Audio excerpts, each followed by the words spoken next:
اور یہاں پر یہاں تک اس زمانے تک حضرت مسیح موعود علیہ السلام ذکی غلام سے مراد جسمانی بیٹا ہی لے رہے تھے، جس چیز کو بعد کے الہامات نے 6-7 نومبر 1907 کے الہامات نے، یعنی مرزا مبارک احمد صاحب کی وفات کے بعد کے الہامات نے کھول کر رکھ دیا کہ یہ مبارک وجود 6-7 نومبر 1907 کے بعد پیدا ہونا ہے۔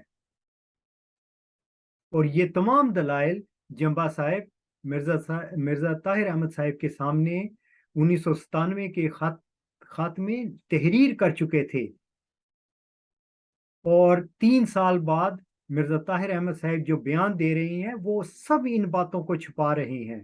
میں انشاءاللہ تعالیٰ اگر توفیق ملی تو اگلے خطبات میں وہ خطوط جو جنبا صاحب نے لکھے اور جواب میں مرزا طاہر احمد صاحب نے جو کچھ لکھا وہ پڑھ کر سناؤں گا، اور ان پر تشریح بھی کروں گا، ان پہ تبصرہ بھی کروں گا۔ تو پہلی بات یہ ہے کہ یہ شخص جس کو کھڑا کیا جانا تھا، اللہ تعالیٰ تو حضرت مسیح موعود علیہ السلام کے قلم سے یہ لکھوا رہا ہے کہ میں روح القدس کی برکات اس میں پھونکوں گا، یعنی وہ لوگوں کے ووٹوں سے نہیں بنے گا، وہ الہام سے بنے گا۔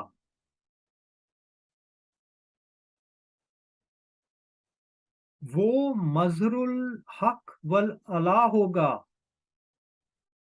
تو مرزا طاہر احمد صاحب، آپ مظہر الحق والعلا کیسے تھے؟ یہ مظہر الحق والعلا تو 20 فروری 1886 میں وعدہ دیا گیا مبارک وجود ہے۔ اگر آپ اپنے لیے دعا کرا رہے ہیں کہ آپ وہ مظہر الحق والعلا ہوں، تو آپ کے والد صاحب کہاں جائیں گے جو آپ سے پہلے دعویٰ کر چکے ہیں کہ میں ہی وہ ہوں؟ تو گویا آپ جب اپنے لیے دعا کرانے کا کہہ رہے ہیں تو آپ یہ اعلان کر رہے ہیں کہ میرے والد صاحب کا دعویٰ جھوٹا تھا۔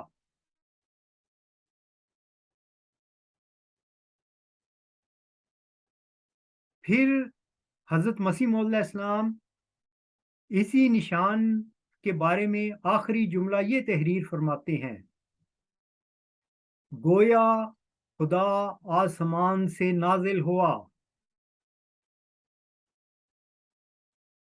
20 فروری 1886 کی پیش گوئی ہے، اس کے آخری الفاظ ہی یہی ہیں۔ آخری الفاظوں میں سے عربی عبارت کا یہ ہے، کأن اللہ نزل من السماء۔ حضرت مسیح موعود علیہ السلام یہ 10واں نشان اسی مبارک وجود کے بارے میں بیان فرما رہے ہیں جو 20 فروری 1886 میں وعدہ دیا گیا تھا۔ تو مرزا طاہر احمد صاحب کس بنیاد پر یہ اعلان کروا رہے ہیں کہ میرے لیے دعا کریں کہ خدا مجھے وہ مبارک وجود بنا دے؟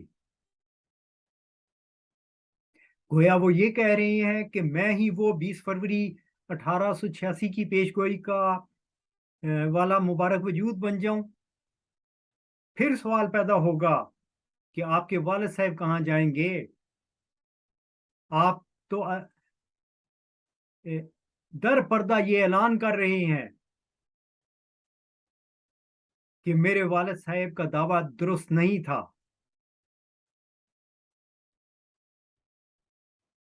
پھر اس پر کچھ اور بھی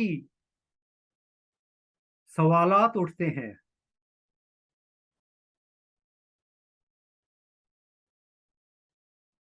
کہ آپ ہی یہ کہا کرتے تھے کہ جو عہدے کی طلب کرے اسے عہدہ نہ دو۔ تو آپ نے تو اپنے ہی قائم کردہ اصولوں کو رد کر دیا۔